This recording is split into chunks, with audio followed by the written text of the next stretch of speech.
Hello student, good morning student. আজ আমরা সপ্তম শ্রেণীর পরিবেশ ও বিজ্ঞান বিষয় থেকে একটি গুরুত্বপূর্ণ প্রশ্ন ডিসকাস করব। ইউনিট হলো তড়িৎ। তড়িৎ বা ইলেকট্রিসিটি।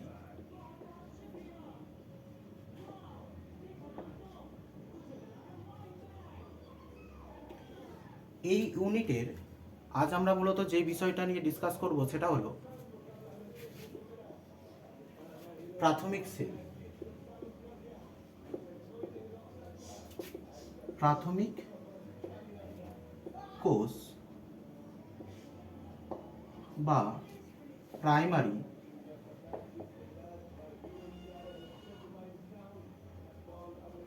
কি?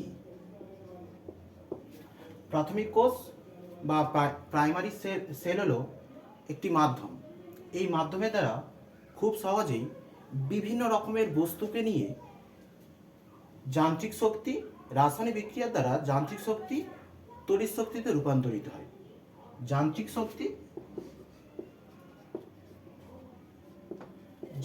শক্তি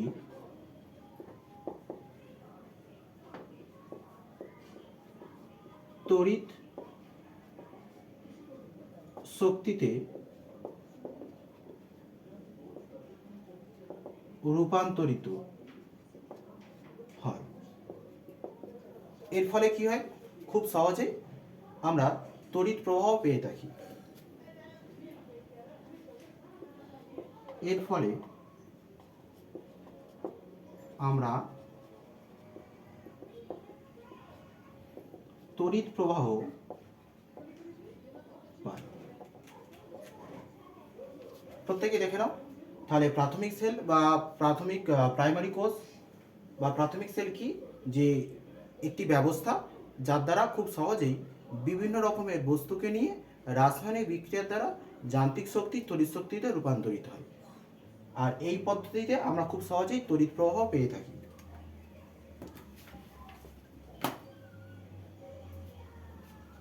এবার প্রশ্ন এখন, তাহলে প্রাইমারি সেল কোনগুলো?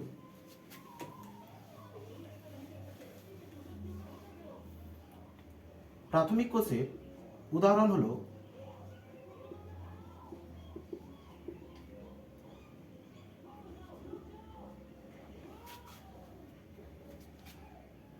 টর্চ,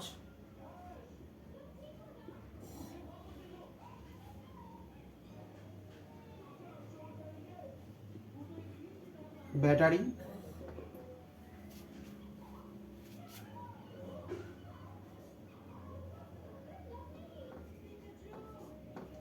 টিভি রিমোট,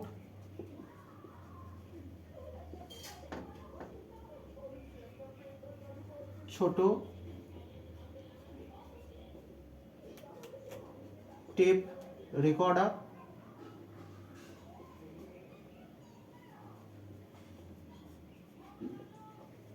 আর কি হতে পারে? টর্চ, ব্যাটারি, টিভির রিমোট, ছোট টেপ রেকর্ডার, রেডিও ইত্যাদি। এই হলো প্রাথমিক সেলের বা প্রাইমারি সেল বা প্রাথমিক কোষও বলতে পারো তার উদাহরণ। প্রত্যেকে দেখে নাও।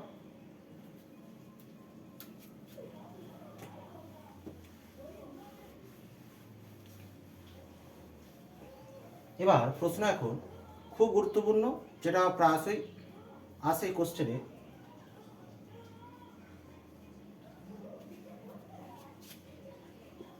প্রাথমিক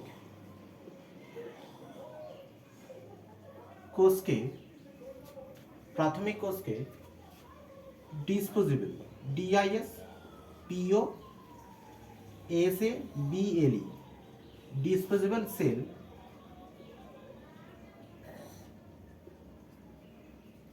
বলা হয় কেন?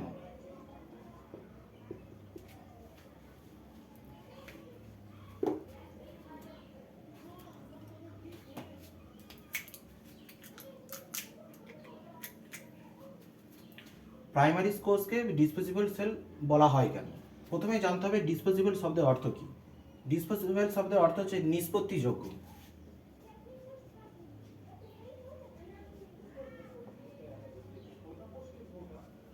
নিষ্পত্তিযোগ্য যোগ্য, তার মানে কি একবার ব্যবহার করার পর ফেলে দিতে হবে। তাহলে প্রাথমিক কোষকে ডিসপোজেবল সেল বলা হয় কেন, কিভাবে লিখবো?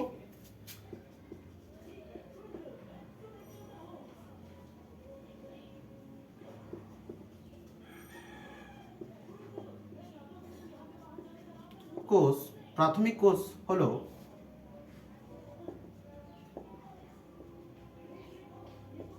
একটি ব্যাটারি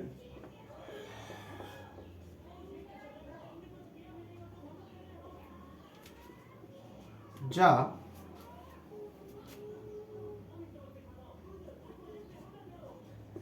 একবার মাত্র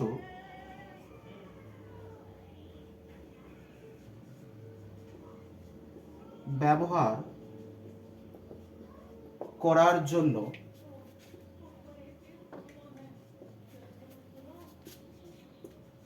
ডিজাইন করা হয়েছে। তাহলে কি দেখতে পাচ্ছি, প্রাথমিক কোষ কাকে বলবো?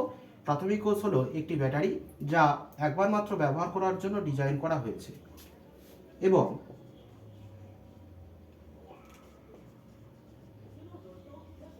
বিদ্যুতের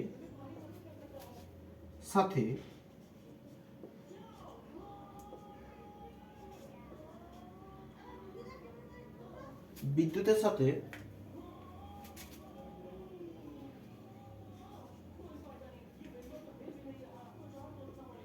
চার্জ করা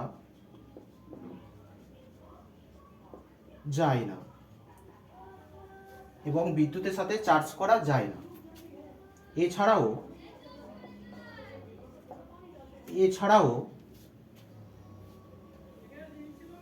বিদ্যুতের সাথে চার্জ করা যায় না।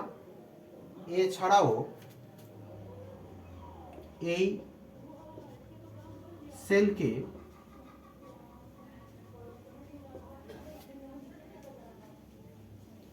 একবার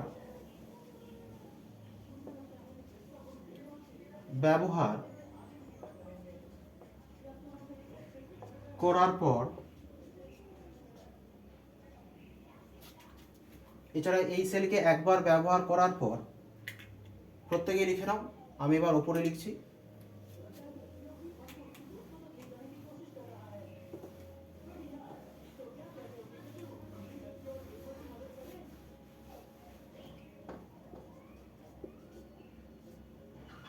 বাতিল করা হয়।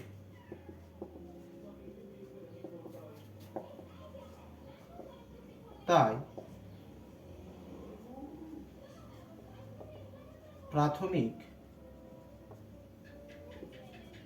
প্রাথমিক কোষকে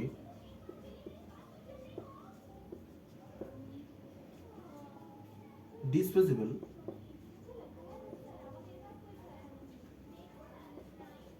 সেল বলা হয়। এই হলো সমগ্র প্রাথমিক সেল এবং ডিসপোজেবল সেলের বৈশিষ্ট্য। প্রত্যেকেই ভালো করে দেখে নাও।